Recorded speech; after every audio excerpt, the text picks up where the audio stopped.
ಆಶ್ಚರ್ಯ ಅನ್ಸುತ್ತೆ, ಯಾಕಂದ್ರೆ ಆದಿಚುಂಚನಗಿರಿ ಶಿಕ್ಷಣ ಟ್ರಸ್ಟ್ಗೆ ಸೇರಿದಂತ ಭೂಮಿಯಲ್ಲೇ ಈ ಕರ್ಮಕಾಂಡ ನಡೆದಿದೆ ಅನ್ನುವಂತ ಆರೋಪ ಕೇಳ್ಬರ್ತಾರೆ. ಟ್ರಸ್ಟ್ ಭೂಮಿ ಮೇಲೆ ಬಿದ್ದಿತ್ತು ಬೆಂಗಳೂರಿನ ಭೂಗಳ್ಳರ ವಕ್ರದೃಷ್ಟಿ. ಶಿಕ್ಷಣ ಟ್ರಸ್ಟ್ ಸಂಸ್ಥೆಗೆ ಗುತ್ತಿಗೆಯನ್ನ ಪಡೆದಿದ್ದ ಭೂಮಿ ಮೇಲೆ ಭೂಗಳ್ಳರು ಕಣ್ಣು ಹಾಕಿರೋದು. ತಂಬಿಪುರ ಸರ್ವೆ ನಂಬರ್ 43-45 ಎಕರೆ ಜಾಗ ಗುತ್ತಿಗೆ ಆಧಾರದಲ್ಲಿ ಟ್ರಸ್ಟ್ ಅನ್ನ ಪಡೆದುಕೊಂಡಿತ್ತು. 6 ಎಕರೆ ಆರೋಗ್ಯ ಸ್ವಾಮಿಗೆ ಹಂಚಿಕೆಯಾಗಿದೆ ಅಂತ ಫ್ರಾನ್ಸಿಸ್ ವ್ಯಕ್ತಿ ತಕರಾರನ್ನೆತ್ತಿದ್ರು.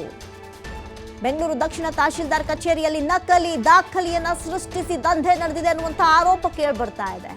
ನಕಲಿ ದಾಖಲೆಗಳನ್ನ ಜಿಲ್ಲಾಡಳಿತಕ್ಕೆ ಸಲ್ಲಿಸಿ ತಮ್ಮ ಪರವಾಗಿ ಆದೇಶ ಮಾಡ್ಕೊಂಡಿದ್ದಾರಂತೆ. ಹೆಂಗ್ ಸಾಧ್ಯ ಇವೆಲ್ಲ? ಯಾರ ಸಪೋರ್ಟ್ ಇರುತ್ತೆ?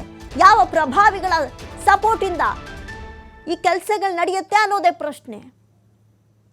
ನೋಡಿ, ಫ್ರಾನ್ಸಿಸ್ ವ್ಯಕ್ತಿ ತಕರಾರು ಎತ್ತುತ್ತಾರೆ. ಈ ವಿಚಾರಕ್ಕೆ ಸಂಬಂಧಪಟ್ಟಂತೆ ಆರೋಗ್ಯ ಸ್ವಾಮಿ ಮಗ ಮತ್ತು ವಾರಸುದಾರ ಅಂತ ಬಿಂಬಿಸಿ ನಕಲಿ ದಾಖಲೆಯನ್ನು ಸೃಷ್ಟಿ ಮಾಡಿರ್ತಾರೆ. ಅಷ್ಟೊಂದು ಈಸಿನ ದಾಖಲೆಯನ್ನ ನಕಲಿ ಮಾಡೋದು? ಎಲ್ಲ ಕರೆಕ್ಟ್ ಡಾಕ್ಯುಮೆಂಟ್ಸ್ ಇರೋರ್ಗೇನೆ ಅವ್ರವ್ರ ಹೆಸರಿಗೆ ಭೂಮಿಗಳನ್ನ ಕೂರಿಸ್ಕೊಳಕ್ಕಾಗ್ತಾ ಇಲ್ಲ. ಪರದಾಡ್ತಾರೆ.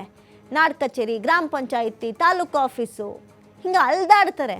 ಅಂಥದ್ರಲ್ಲಿ ಅದು ಎಷ್ಟು ಈಸಿಯಾಗಿ ಸರ್ಕಾರದ ಆಸ್ತಿಯನ್ನು ಅಥವಾ ಮತ್ತೊಬ್ಬರ ಹೆಸರಿನಲ್ಲಿರುವಂಥ ಆಸ್ತಿಗಳನ್ನು ನಕಲಿ ದಾಖಲಾತಿಗಳನ್ನು ಸೃಷ್ಟಿ ಮಾಡಿ ಹೆಸರಿಗೆ ಮಾಡ್ಕೊಳ್ಳೋಕೆ ಹೆಂಗೆ ಸಾಧ್ಯ? ಯಾರು ಸಪೋರ್ಟ್ ಇರುತ್ತೆ ಇವ್ರಿಗೆಲ್ಲ? ಏನೋ ಅಪರೂಪಕ್ಕೊಂದು ಪ್ರಕರಣ? ಖಂಡಿತ ಇಲ್ಲ. ತಿಂಗಳಿಗೆ 4 ಇಂಥ ಕಥೆಗಳೇ ನಡೆಯುತ್ತೆ.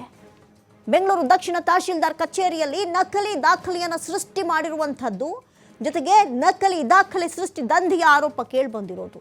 ನಕಲಿ ದಾಖಲೆಗಳನ್ನು ಜಿಲ್ಲಾಡಳಿತಕ್ಕೆ ಸಲ್ಲಿಸಿ ತಮ್ಮ ಪರವಾಗಿ ಆದೇಶ ಮಾಡ್ಕೊಂಡಿದ್ದಾರೆ. ನಕಲಿ ದಾಖಲಾತಿಗಳನ್ನು ಸಲ್ಲಿಸಿ ತಮ್ಮ ಹೆಸರಿಗೆ ಪಹಣಿ ಹಾಗೂ ಖಾತೆಯನ್ನು ಪಡೆದಿರುವಂಥ ಆರೋಪ ಕೂಡ ಕೇಳಿಬರ್ತಾ ಇದೆ. ಈಗ ಕಂದಾಯ ಇಲಾಖೆಯಿಂದ ಒಂದಷ್ಟು ಮಹತ್ವದ ಮಾರ್ಗಸೂಚಿಗಳು ಬಂತು. ಆದರೆ ಇದು ಯಾವ ಕಾಲದಲ್ಲಿ ನಡೆದಿದೆ ಅನ್ನೋದು ನನಗೆ ಪ್ರಶ್ನೆ.